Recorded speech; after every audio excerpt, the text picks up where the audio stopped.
जो हमने पहले वीडियो बनाया है फर्स्ट वीडियो में मार्गशीर्ष का महीना, पौष का महीना, माघ का महीना और फाल्गुन के महीने 4 महीने की रेमेडी बताई है। 4 महीने द्वादशी को जो शुक्ल पक्ष की द्वादशी आती है उसमें आपको किस तरीके से व्रत करना है और किस मंत्र का जाप करके आहुति देनी है। अब ये चैत्र का महीना इसमें बताया है और इन्होंने बोला है इसमें विष्णु पुराण में कि एक मंत्र, हर महीने का एक मंत्र बताया है। तो इस विष्णु पुराण में इन्होंने चैत्र के महीने का जो मंत्र बताया है वो बताया है नमस्तेस्तु विष्णवे तुभ्यम। ये मंत्र आपको जाप करना है 108 बार। आपको हवन कुंड में इसकी आहुति देनी है। अब इन्होंने जो हवन सामग्री बनाने की इस महीने के लिए, चैत्र के महीने के लिए जो इन्होंने सामग्री बताई है वो बताया कि हवन सामग्री में घी मिलाना है, शहद मिलाना है, तिल मिलाने हैं और ये सारी चीज़ों का मिक्स करके और इससे उनको आहुति देनी है। और उसके बाद उनको जो हवन में आप जो हवन करने के बाद जो भोग लगाओगे वो किसी मीठे का ही भोग लगेगा।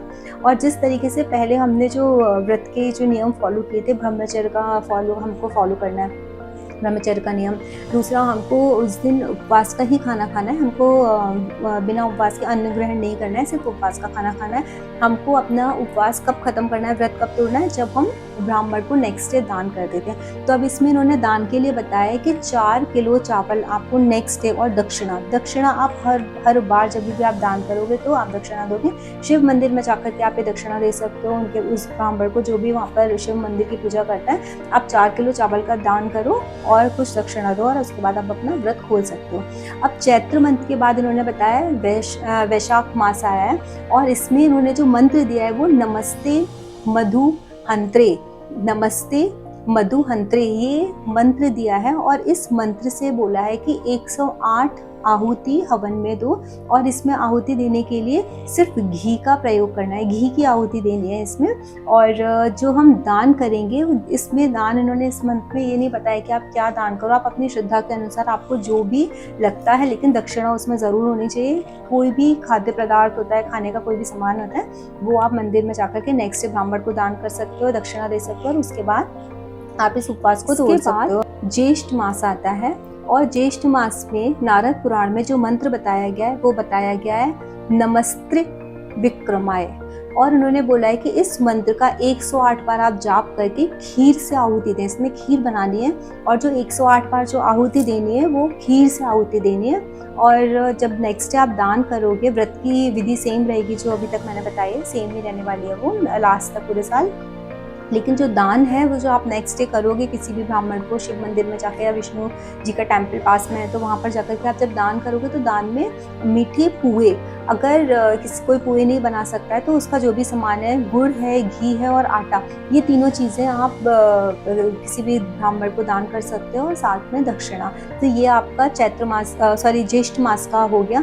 ज्येष्ठ मास के बाद आया है आपका आषाढ़ मास। आषाढ़ मास में इन्होंने बताया नमस्ते वामनाय, नमस्ते वामनाय मंत्र से आपको 108 आहुति देकर के व्रत करना है। और देखिए ये जो मंत्र, ये जो व्रत है ना, ये महीने में एक ही दिन करना है, द्वादशी वाले दिन, जो शुक्ल पक्ष की द्वादशी आती है उस दिन ही ये आपको व्रत करना है और ये हवन करना है। ये 1 साल तक पूरा चलेगा, मार्गशीर्ष से शुरू होकर के कार्तिक मास तक पूरा कंप्लीट हो जाएगा। तो अब ये जो आषाढ़ मंथ में इन्होंने जो बताया है, आषाढ़ मास में नमस्ते वामनाय, और इसमें इन्होंने बताया है कि घी और दूर्भा, आप ये 2 चीजें लोगे और उससे ना आप 108 ये दोगे, आहुति दोगे। घी लोगे और दूर्बा लोगे तो दूर्बा की आप ना 108 दूर्बा ले लेना और घी में डिप करके उसको ओम नहीं है इसमें, नमस्ते वामनाय करके आप 108 बार दूर्बा को आप डिप करके घी में उसकी आहुति देना, ये मंत्र बोल करके। और जब इसका आप नेक्स्ट डे दान करोगे, किसी को भी जो भी पंडित है उसको दान करोगे ब्राह्मण को, तो दान में आपको इन्होंने बोला है कि दही, अन्न और नारियल, मतलब आपको दही लेना है, कोई भी अन्न ले लेना है एक तरह का, और नारियल, दक्षिणा, ये 4 चीजें आपको ब्राह्मण को दान करनी है और उसके बाद आप अपना व्रत खोल सकते हो। तो ये आपका सेकंड वीडियो है और इसके बाद एक वीडियो और है जिसमें बचे हुए मैं 4 मंथ्स के बारे में बताऊंगी। तो अगर आप लोगों को ये वीडियो अच्छा लगा हो तो उसको लाइक कीजिए, शेयर कीजिए, सब्सक्राइब कीजिए, या आपको किसी पर्टिकुलर टॉपिक पर आपको कोई रेमेडी चाहिए तो आप मुझे प्लीज कमेंट सेक्शन में बता सकते हैं, तो मैं उसके ऊपर नेक्स्ट वीडियो बना दूंगी।